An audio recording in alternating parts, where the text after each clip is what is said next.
First, at noon, the White House says President Trump is in, quote, excellent health, but they also announced the president is dealing with a health issue that his doctors say is common in older people. Erica Brown has the details from Capitol Hill. The White House press secretary used Thursday's briefing to give an update on the president's health. In recent weeks, President Trump noted mild swelling in his lower legs. In keeping with routine medical care and out of an abundance of caution, this concern was thoroughly evaluated by the White House medical unit. Caroline Levitt read a doctor's letter saying tests showed no evidence of deep vein thrombosis or arterial disease, but that Trump has blood pooling in his veins common in older people. Doctors attributed bruising people have noticed on the president's hands to aspirin therapy. Frequent handshaking and the use of aspirin, which is taken as part of a standard cardiovascular prevention regimen. This is a well-known and benign side effect of aspirin therapy. The president has been talking with Republican lawmakers about the future of Federal Reserve Chairman Jerome Powell. He's unlikely to fire the chairman, but he has substantial concerns with regard to how he's managed the Fed. And now the White House says it wants to know why renovation costs for the Federal Reserve building are higher than projected. Overnight, the Senate narrowly passed a bill that cuts $9 billion in funds that were previously approved by Congress. It's been 35 years, essentially, since we've done a rescission. So $9 billion or $90 billion, as we think about 10-year windows, I think is pretty meaningful. The cuts include $1.1 billion in funding for the Corporation for Public Broadcasting, which funds NPR and PBS, as well as roughly $8 billion in foreign aid. The consequences of these recessions will prove to be devastating here and across the globe. The measure is back in the hands of the House with a vote expected this evening. Erica Brown, CBS News, Capitol Hill. Here at home, a man accused of setting fire to a playground near Ala Moana last month appeared virtually in court today. Brandon Seiss pleaded not guilty to first-degree arson. The 28-year-old was arrested on July 3rd and indicted by a grand jury last week. HPD says surveillance video placed him at Sheridan Community Park on June 30th when the fire was ignited and accelerants were found.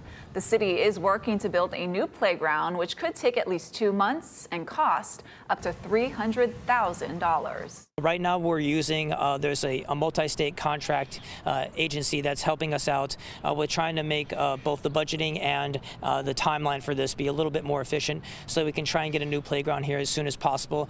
Seiss is being held on a $100,000 bail. His trial is set for September 15th. Day one for HPD's new interim police chief brings a plan to station more officers permanently in Leeward, Oahu. As Ben Gutierrez says, it's because the area has a growing population, more housing developments on the way, and an increase in 911 calls. Roddy Maddox's first day on the job as interim police chief included his first meeting with the Honolulu Police Commission to outline his priorities. And a big one, sending more officers to a part of the island that has been demanding them. You got to strategically place existing resources. That's correct. That's a tough thing to do. That's the challenge facing Vanek as he takes over the reins of a department that had 461 vacancies as of last month. After a string of high-profile shootings and other crimes in the Waianae area last summer, HPD teamed up with state law enforcement and the FBI to increase patrols there. That was great. But it required us to work with other agencies, use outside resources that we didn't have control over. And while that was great, it's not sustainable. Vanek told the commission that he will permanently add 12 officers to District 8, stretching from Ewa to Makaha, which currently has 145 officers. Commissioners asked where the additional patrol officers will come from. Because you're robbing Peter to pay Paul in that sense, right? Yeah. Because it's not like I have these extra guys sitting down in the office. Okay, let's go put them out there. But Vanek says the 12 positions will be filled by the latest graduates from the police academy. These are our officers. They're officers coming out of our 4th watch, and there'll be new officers filling vacancies in D8. 4th Watch is made up of new officers who've completed training but still patrol with a group of their peers. HPD also says training began this week for 36 new recruits, the largest recruit class since 2021. So when they're assigned a permanent position, they fill vacancies within the districts. And so those officers or officers who transfer will be going out to permanent beats, which will be creating 2 new beats in the District 8 area. Vanek says the new officers will start to be added in November. At HPD headquarters, Ben Gutierrez, Hawaii News Now. Meantime, many HPD officers with families say they are in favor of child care programs if the department provided them. 574 total HPD employees, 431 of them sworn officers, participated in the survey on child care assistance programs. Mainland departments have started adding the benefit to recruit and retain police. Nearly all said they believe there is a need to assist employees in accessing child care services. And if HPD provided child care services or financial help, many said they would take advantage of that at least 4 days a week. They might get stuck at work on a late case or something big happens. To have some sort of service where I know my kids are going to be safe, not only would it allow me as an officer to better focus on my job in those emergency situations, I don't have to worry about what about my kids. It's unclear if HPD will move forward with the idea. A Maui man who stole, tortured, and slaughtered a pet pig will spend less than a week in jail. As Chelsea Davis reports, the pet's owner says justice was not served. No excuse for animal abuse. Dozens held signs outside the Wailuku courthouse Wednesday morning demanding justice for a beloved pet pig named Eddie. Jail for Chris Carino. And jail time for the alleged ringleader in a sophisticated crime. He admitted to cutting the wire fence, stabbing Eddie in his pig pen, hog tying him while he was still alive, and then dragging him for yards and yards and yards to the end spot, where he stages a fake hunting video, where he is hooting and hollering. 21-year-old Chris Ryan Saito Carino and his co-defendant, 19-year-old Jaden Jorneski Magana, stole Sarah Haynes' 250-pound pet pig from her farm in Haiku last year. They killed Eddie, then entered his body into a hog hunting contest and won the grand prize of $1,000. Jorneski Magana has already served 2 days in jail. Carino pleaded no contest to multiple felonies, including animal cruelty, theft, and property damage. Chris has absolutely learned his lesson here. He will no longer be so incredibly reckless with other people's animals. He had no idea that Eddie was a pet at the time. Your Honor, I'm sorry for my actions and what I did that day. I'm totally sorry. Chris Ryan Saito Carino will spend the next 5 days behind bars. The judge granted the deferral, which means if he successfully completes probation, those charges will be dismissed. Eddie's owner says a 5-day sentence is not enough. I'm really disappointed, I'm angry, and I'm worried for our community. This sets a precedent. It's going to be used in future court cases. Carino was taken into custody to start his sentence immediately. Reporting in Wailuku, I'm Chelsea Davis for Hawaii News Now. In Virginia, former Navy sailor Corey Franklin has been found not guilty for his alleged involvement in the 2021 death of a Hilo man. 19-year-old Cameron Flores of Hilo suffocated after Franklin and 2 other sailors allegedly held him face down on a bed to quiet him as he was having a bad reaction to drugs they had taken. The 4 men were stationed at Naval Base Oceana in Virginia at the time. One of those men, Enrique Porter, pled guilty to involuntary manslaughter in Flores' death back in 2023 and was sentenced to 5 years in prison. The Honolulu Medical Examiner has identified the 3rd victim killed in last month's head-on crash in Punalu'u. 28-year-old Anela Ewan of Honolulu was in a car that crossed the center line on Kamehameha Highway and slammed into another vehicle on June 17th. The driver, 28-year-old Cottrell Plunkett, and her 18-year-old cousin Miana Haiola also died at the scene. And Honolulu police are searching for these 2 men caught on camera robbing and assaulting a man on Makaloa Street near Ala Moana Center on July 5th. Surveillance video shows the men grabbing a bag from the victim, who then fell and blacked out. He says when he woke up, several items were missing. Both robbers appear to be in their 20s and about 5'7". If you have any tips, call the number at your screen. That's for Crime Stoppers.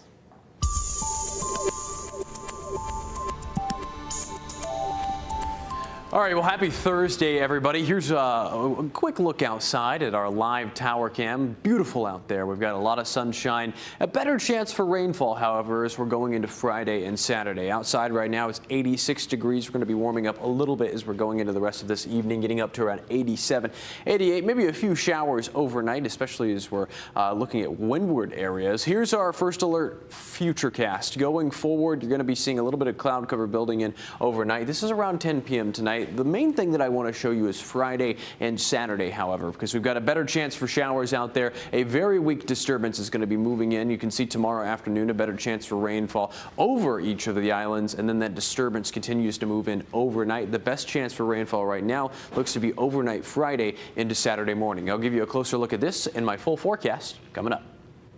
Thank you, Drew. Well, starting in spring of 2026, for the first time ever, surfing will be recognized as an interscholastic state championship sport in Hawaii. The Hawaii High School Athletic Association announced the inaugural season will feature boys and girls shortboard championships hosted by the Maui Interscholastic League. The MIL was chosen as they've offered interscholastic surfing since the year 2014. Governor Josh Green signed House Bill 133 into law back in May, which set aside nearly $686,000 to establish statewide high school competitions. Well, coming up at noon, Hawaiian Airlines says it's hiring hundreds of new workers, but first, hundreds of layoffs. Plus, the former pilot who tried to shut off a plane's engine mid-flight is now raising awareness about the mental health issues pilots face. We'll be right back.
Welcome back. Hawaiian Airlines has notified 252 employees they are losing their jobs. The airline filed papers with the state labor department saying those being let go are non-unionized employees whose interim roles with the newly merged Hawaiian and Alaska Airlines will end this fall. They've been working at airports on all 4 main islands, as well as in the Hawaiian Air headquarters and cargo hangar. The airline says it's offering them retention bonuses, severance packages, and job placement services. And they can apply for available jobs at Alaska or Hawaiian.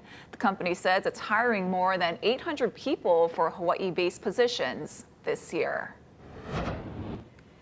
You might remember the story of an off-duty Alaska Airlines pilot who tried to turn off the engines of a plane mid-flight after he was feeling the effects of magic mushrooms. Now, his case has reignited the conversation about barriers facing pilots when it comes to their mental health. Chris Van Cleve spoke with him. Were you trying to crash that plane? No. No, I had no intention of crashing an actual airplane. I wanted to wake up. I was convinced I wasn't going home to my wife and kids. Making no excuses, former airline captain Joe Emerson takes us back to October 2023 and the night that changed his life. He says he'd been grieving the loss of his best friend and had turned first to alcohol. I wish that I was self-aware to see how my behavior was affecting others and to not let it get to the point where I'm dealing with life by, let's try a psychedelic now. Who does that at 44 years old? Apparently I do. Did you have a sense something wasn't right? No, I had everything under control. Except he didn't. 2 days after trying those magic mushrooms, he boarded a flight off-duty as a passenger from Everett, Washington to San Francisco. I am in all-out panic and fear. This isn't real, you're not going home. It was a full flight, 83 other passengers and crew on board, so he was in the cockpit jump seat. You're not going home, you need to wake up. And that's when I acted. And I pulled the handles that were in front of my face. Those handles cut off fuel to the engines in the event of a fire. Did you know what those handles would do? I mean, in the dream, in this dissociative state, I thought they were going to wake me up. It didn't wake me up, right? I was in reality. I know that now. You know, it's the most consequential 3 seconds of my life. The flight crew stopped him. We've got the guy that tried to shut the engines down out of the cockpit. The flight diverted and landed safely in Portland, Oregon. Emerson was arrested, but the incident sparked a growing debate over pilot mental health. Disclosing mental health issues can lead to a pilot being grounded by the FAA, putting their ability to work at risk for an extended period of time, often lasting years. A 2022 study estimated 56% of pilots avoid seeking medical care due to fear of being grounded. I came to an understanding or a misunderstanding that I needed to be perfect on paper. Like I needed to show up and appear perfect, no matter what else was going on for me. The NTSB has since held a first-of-its-kind pilot mental health forum, and the FAA launched a review of its policies. Both called for changes to address barriers to care. The goal really simply is to make our skies safer and make our pilots safer. That's it. Illinois Democrat Sean Casten and Minnesota Republican Pete Stauber are leading an effort in Congress to enact those reforms within 2 years and hire additional medical examiners. Our pilots and the air traffic control workers are not going to lose their job when they ask for help. We in this country must recognize that that's strength, and then they ought not to be punished. We're going to help them, process them, and get them back in the cockpits. The bill would maintain the FAA's rigorous process for determining a pilot is safe to resume flying, but aims to cut through red tape and increase transparency. It has unanimously passed the House Transportation Committee and has the backing of two of the nation's biggest pilot unions. The FAA declined to comment on the bill. Emerson says he takes responsibility for his actions. He is facing more than 80 state and federal charges. He and his wife have begun a nonprofit, Clear Skies Ahead, aimed at improving pilot health and wellness. Chris Van Cleve, CBS News, Phoenix. And stick around. Coming up after the break, we'll walk you through our first alert forecast. We've got a weak disturbance and typical trades over the next couple of days.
Alert weather with Drew Davis. All right, it's Thursday, everybody. We're almost to Aloha Friday. As we're going into the weekend, however, we actually have a better chance for showers out there, all due to a weak disturbance. And of course, we're going to continue to see some typical trade winds out there. Let's break down the overall weather pattern. We've been talking about it over the past couple of days. We've got this high pressure system that's off to our north and northeast. This is really locked in place, and it's giving us those breezy trades all week long, really into the weekend and beyond. East northeasterlies between 10 to 25 miles per hour, sometimes gusting closer to 30 miles per hour. A quick look at that disturbance. This is going to be over the state Friday and Saturday. We may even see some rainfall sticking around as we're going into Sunday. Increased windward showers out there as well. And another look at our first alert futurecast you can see as we're going into Friday. This is Friday around 6 a.m. as you're driving into work tomorrow morning. A few showers possible, especially if you're driving from the windward side. But as we're going into Friday afternoon, you're actually seeing a little bit of the green over the islands. That typically is indicating that we're seeing some pop-up showers in the afternoon. So rainfall tomorrow afternoon is possible, and the disturbance starts to move in Friday into Saturday. You can see a little bit more activity over the western end of the state. This is Saturday around noon. You're starting to see some rainfall all the way into Saturday evening. A lot of the rainfall activity is actually going to be off to the northwest of the island chain, but we'll still be seeing some activity going into Sunday. A little bit drier throughout Sunday around noon over the eastern half of the state, so not as much rainfall as we're going further into the weekend for Maui County and Hawaii Island. Our surf and shoreline forecast, northwest and south facing shores all dropping out there. East facing shores around 3 to 5 because of the breezy trades out there. That's going to be the case for this afternoon. And we also have some box jellyfish out there. Thursday, today, a lower probability on Oahu south and west facing shores. Friday, Saturday, and Sunday, however, they're going to start moving ashore. This happens once a month, typically about a week after we see the full moon. Monday, a lower chance as they're starting to move away. Our first alert windcast between 15 to 25 mile per hour sustained winds. Again, we could see wind gusts getting closer to 25 to 30 miles per hour Saturday around noon. A little bit weaker. That disturbance will make the wind slightly weaker, but we'll still be seeing breezy trades, especially during the afternoon. Our first alert radar and satellite relatively quiet, at least over the last hour or so. We've had some cloud cover over the eastern half of the state. We did have some sprinkles across Oahu earlier this morning, especially during the morning commute. They've started to dissipate at least over the last hour or so. Some cloud cover over Maui County. There seems to be a little bit of a blip in the satellite right there, so some of the data may not be coming in correctly. And over on Kauai, it's been relatively quiet. Here's our first alert 7-day forecast. Mahalo to Rick for sending in that photo. Friday, Saturday, and Sunday, again, we've got a better chance for those windward and Malco showers right now, a better chance throughout Saturday and Sunday, and the disturbance starts to move in Friday night. The library is coming back in style. I'm Tina Kraus with a project turning the page on fast fashion.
news now. Did you know libraries lend a lot more than books these days? You can borrow musical instruments, power tools, even cake pans. But overseas visitors are checking out something a bit more fashionable. Tina Krause has the story. Once upon a time, libraries were all about books. It's even got pockets. A dress with pockets. But this one in England has people checking out new looks. And the fit's really good on you. These women are helping to turn the page on fast fashion. And it's the ideal. You borrow a book, you borrow a dress. By keeping pre-loved clothing in circulation. That you're actually not destroying the planet by buying new fast fashion all the time.